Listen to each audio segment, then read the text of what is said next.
Nagole division Thyagaraya నగర్లోని శ్రీ పద్మావతి గోదాదేవి సమేత శ్రీ వెంకటేశ్వర స్వామి దేవస్థానంలో 28వ వార్షిక బ్రహ్మోత్సవాలు గురువారం నాడు ఘనంగా ప్రారంభమయ్యాయి. శ్రీ జగద్గురు శంకరాచార్య విరూపాక్ష విద్యారణ్య స్వాముల వారి ఆధ్వర్యంలో కాలనీ వాసుల సహకారంతో వేడుకలు ఆరంభమయ్యాయి.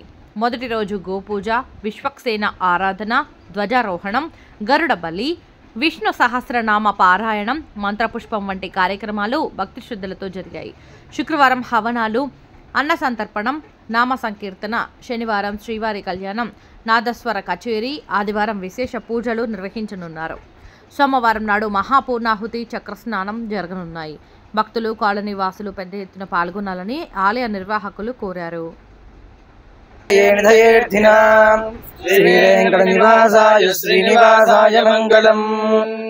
జై శ్రీమన్నారాయణ.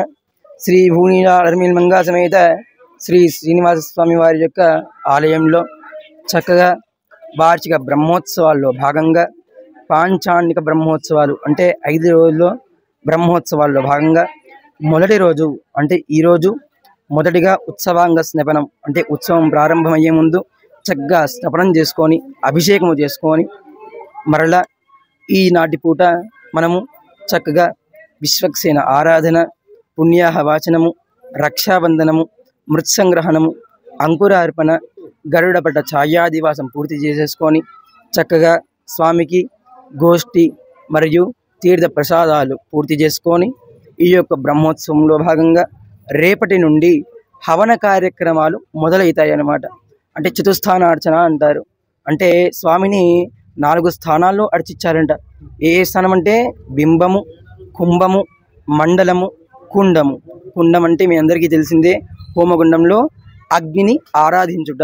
ఆ ఆరాధనలు పూర్తి చేసుకొని రేపు ఉదయం 11 గంటలకల్లా ధ్వజారోహణ కార్యక్రమం ఉంటుంది. అంటే గరుత్మంతుని పైకి పంపించేసేసి అందరి దేవతల్ని పిలుచుకురావయ్యా అని స్వామిని ప్రార్థించేసేసి స్వామివారి యొక్క ప్రసాదము ఎవరైతే సంతానార్థులు అంటే ఎవరైతే సంతానం లేని వారు ఉంటారో వారికి ఆ ప్రసాదం ఇవ్వడం జరుగుతుంది.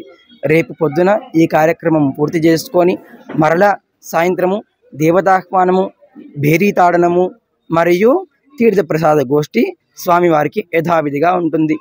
తర్వాత మరలా చతుస్థానార్చన అంటే రోజు స్వామివారికి నిత్యము చతుస్థానార్చన చేయాలి. అంటే బింబము, కుంభము, మండలము, కుండమని చెప్పుకున్నాం కదా, అలా రోజు స్వామివారికి హవనం చేయాలి. ఈ 5 రోజుల పాటుగా హవనం చేస్తుండాలి. అందులో భాగముగా మధ్యలో విశ్వశాంత్యర్థము, లోక కళ్యాణార్థము అంటే లోకమంతా కూడా సుభిక్షంగా ఉండడం కొరకు చక్కగా ఎదురుకోళ్ళు మరియు స్వామివారి యొక్క కళ్యాణము. అమ్మవారు అయ్యవారు ఇద్దరు కలిస్తేనే భక్తులైనటువంటి మనము చక్కగా ఉంటాం కదా సుభిక్షంగా. కాబట్టి వారి యొక్క వివాహం కూడా అత్యంత వైభవపేతముగా జరిపించుకొని తర్వాత చివరి రోజున చక్రస్నానము మరియు మహాపూర్ణాహుతి మరియు చక్రస్నానం యొక్క తీర్థము భక్తులందరికీ ప్రోక్షణ చేసేసి మరలా సాయంత్రంకి వచ్చేసరికి చక్కగా దేవత అంటే పిలిచినటువంటి దేవతలందరినీ కూడా ఉద్వాసన అంటే వారు ఎక్కడి నుండి అయితే వచ్చారో అక్కడికి మరలా వారి యొక్క స్థానాలకి వారిని పంపించేసేసి శ్రీ పుష్పయాగము అంటే స్వామివారికి ఏది ప్రీతి అంటే పుష్పాలతో అర్చన చేస్తే స్వామివారికి ప్రీతి అట. కాబట్టి పుష్పయాగము చేసేసుకొని 12 ఆరాధన అంటే 12 ఆరాధనలు ఉంటాయంట. ఎందుకు మనం నెలలో ఆరాధన చేసేటప్పుడు ఎన్నో తప్పులు చేస్తూ ఉంటాము. ఆ తప్పులకి పరిహారంగా ఈ యొక్క బ్రహ్మోత్సవంలో ఈ యొక్క దోషాలన్నీ తొలగిపోవాలి స్వామి. సంవత్సరం పాటు మేము ఏవైతే దోషాలు చేశామో ఆ దోషాలన్నీ తొలగిపోవాలని ఒక్కొక్క నెలలో ఒక్కొక్క ఆరాధన చెప్పుగా అన్ని దోషాలు తొలగిపోవాలని అలా 12 ఆరాధనలు చేసుకొని 12 ప్రసాదాలు తీసుకొని తర్వాత పైకెక్కినటువంటి గరుత్మంతుణ్ణి కిందకి దింపేస్తామన్నమాట. దాని పేరేంటి? ధ్వజ అవరోహణ. పైకి పంపించేటప్పుడు ధ్వజ ఆరోహణ, కిందకి దించేటప్పుడు ధ్వజ అవరోహణ.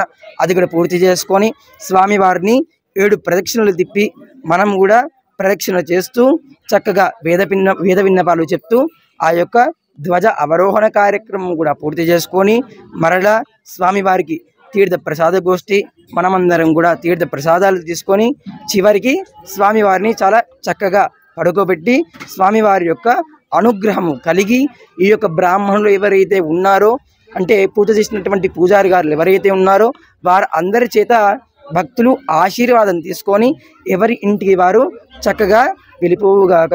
జై శ్రీమన్నారాయణ.